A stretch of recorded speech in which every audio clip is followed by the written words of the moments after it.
Maka khilaf di kalangan para ulama, mana yang lebih baik? Yang tidak pernah berdosa atau yang berdosa kemudian bertobat? Khilaf. Jadi beliau bertanya, Nabi Daud, apakah ada keutamaan beribadah di gunung?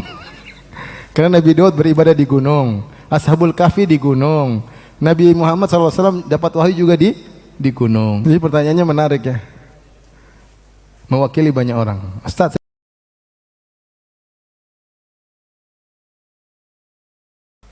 kemudian kata Allah, wa inna lahu indana la zulfa wa husna ma'ab. Dan sungguhnya bagi Sulaiman di sisi kami zulfa, kedekatan di sisi kami, wa husna ma'ab, dan tempat kembali yang baik.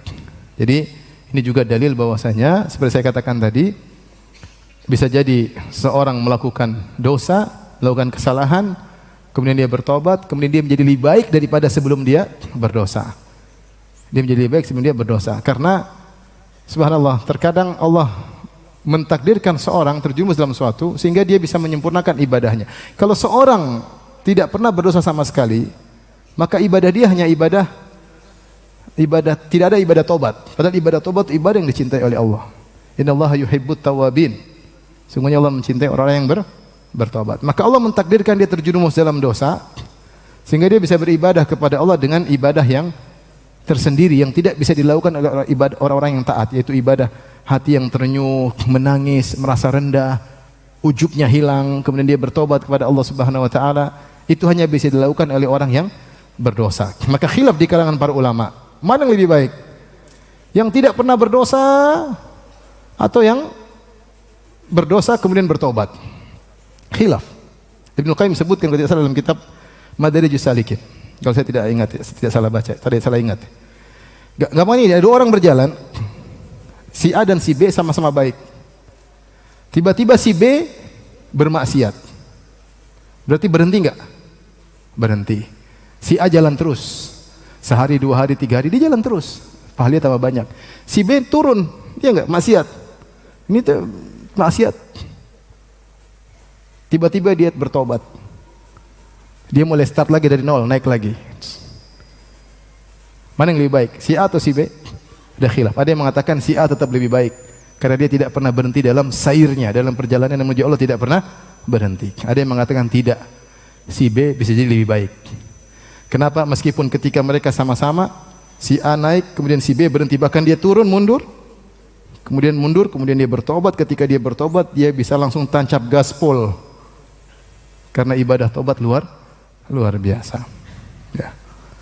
Kita tidak berusaha berdosa, kita berusaha untuk bertakwa kepada Allah, menghindari dosa-dosa. Tapi kalau terjerumus segera kembali kepada Allah. Sebagaimana para anbiya, mereka menurut pendapat yang benar, mereka terbebaskan dari dosa-dosa besar, namun bisa terjatuh dalam dosa-dosa kecil. Akan tapi kalau mereka terjatuh dalam dosa-dosa kecil, mereka segera bertobat. Dan dosa-dosa kecil yang dimaksud yang mereka terjatuh di dalamnya bukan dosa-dosa kecil yang menjatuhkan moral dan harga diri, seperti dusta, seperti apa, ngelihat yang tidak enggak. Perlu mempersyaratkan. Jadi para nabi ketika menyampaikan ayat-ayat dari Allah atau hukum-hukum syar'i, mereka maksum, enggak mungkin salah. Paham? Jadi mereka maksumun fima balaghu, mereka maksum pada perkara yang mereka sampaikan anillah, dari Allah Subhanahu wa taala. Itu tidak mungkin mereka salah. Terjaga. Tapi terkait dengan diri mereka, interaksi mereka dengan Allah Subhanahu wa taala, mereka maksum dari irtikabil kabair, dari melakukan dosa-dosa besar. Adapun dosa-dosa kecil, dalil-dalil banyak menunjukkan mereka mungkin terjerumus dalam dosa kecil, tapi dengan syarat dosa-dosa kecil yang tidak memalukan. Ya, seperti mungkin bohong, ini mencela akhlak seseorang. Ya seperti itu, tidak. Para nabi tidak demikian. Tapi kesalahan-kesalahan seperti tadi yang tadi kita contohkan dari sebagian para nabi. Oleh karenanya mereka bertobat, dan kalau mereka bersalah mereka segera bertobat kepada Allah Subhanahu wa taala. Dan demikian saja ikhwan dan akhwat yang dirahmati Allah Subhanahu wa taala, rencana kita tadi kajian sampai subuh kita batalkan. Insyaallah kita lanjutkan pada kesempatan yang lain ya. Karena saya lihat antum sudah capek.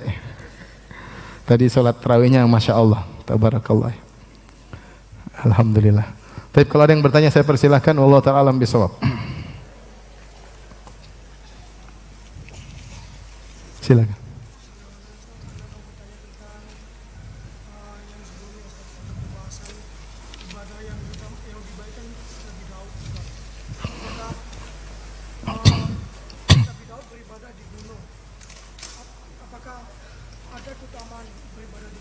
Nabi, siapa yang bilang?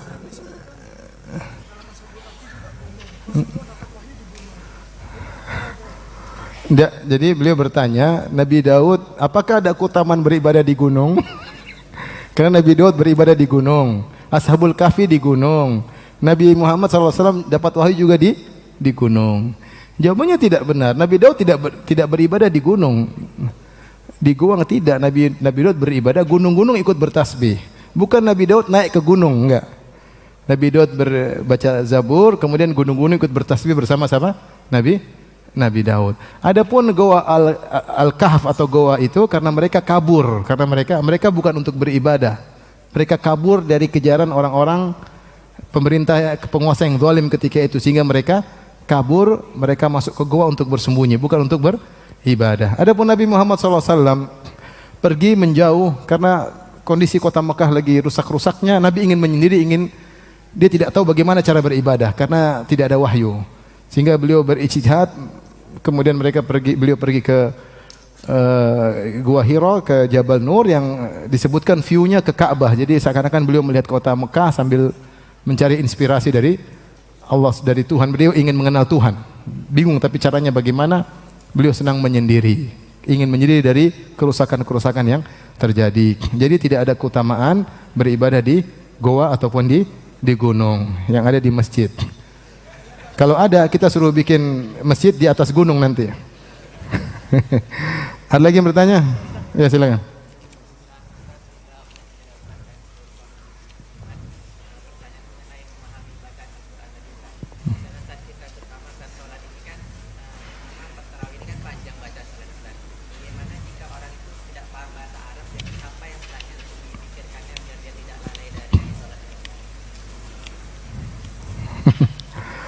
Jadi pertanyaannya menarik ya. Mewakili banyak orang. Ustaz, saya tidak tahu bahasa Arab. Salat tarawih panjang. Terus saya ngapain selama salat? Benar. Ketika sebagian ulama, kalau tidak salah Ibnu Daqiqil Id, atau saya pernah baca dalam ketika membahas man tawadda'a nahwa wudu'i hadza thumma shalla rak'ataini la yuhadditsu fihi ma nafsahu ghufira lahu ma taqaddama min dzambi. Siapa yang berwudu dengan tata cara wuduku, kemudian dia salat 2 rakaat, la yuhadditsu fihi ma nafsahu, dia tidak mengajak jiwanya berbicara masalah ini. Jadi ketika dia salat khusyuk, ghufira lahu ma taqaddama min dzambi, akan diampuni dosa yang telah lalu. Nah, dia tidak mengajak jiwanya berbicara ini. Ada pendapat yang menyatakan kalau dia tidak bisa mengontrol dirinya, selama hatinya masih berpikir seputar akhirat, masih dimaafkan. Artinya kalau dia bingung imam baca apa, jangan dia ke mall pikirannya ya. Dia ke alam kubur ke hari akhirat berbakti sama orang tua kalau dia tidak mampu untuk mengontrol jiwa pikirannya, maka dia alihkan kemana? Ke akhirat. Karena tujuan kita sholat untuk ingat apa? Akhirat. Makanya belajar bahasa Arab.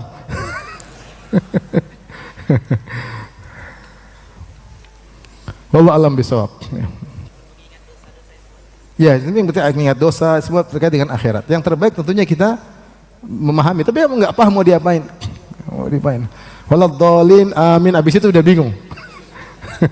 Dia udah ingat tentang akhirat aja. Tapi pertanyaan terakhir. Ya.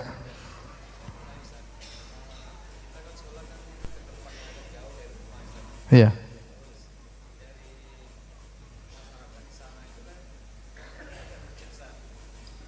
Protes mereka.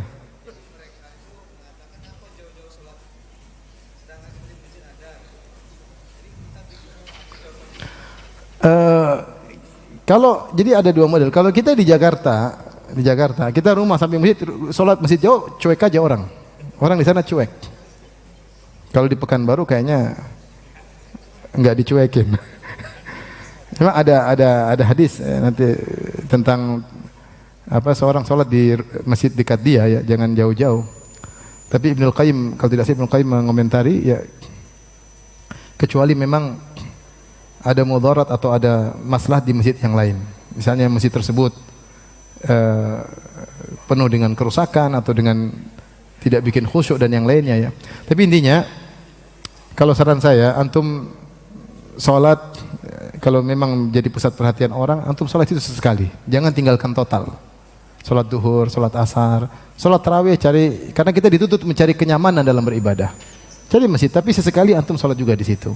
Jangan tinggalkan secara total, karena akan timbul fitnah. Kalau sudah fitnah, masyarakat akan bicara macam-macam. Kita tidak ingin dakwah kita jadi permasalahan di masyarakat. Tapi demikian saja yang bisa sampaikan. Demikian subhanakallah bihamdik asyhadu an la ilaha illa anta astaghfiruka wa atubu ilaik. Assalamualaikum warahmatullahi wabarakatuh.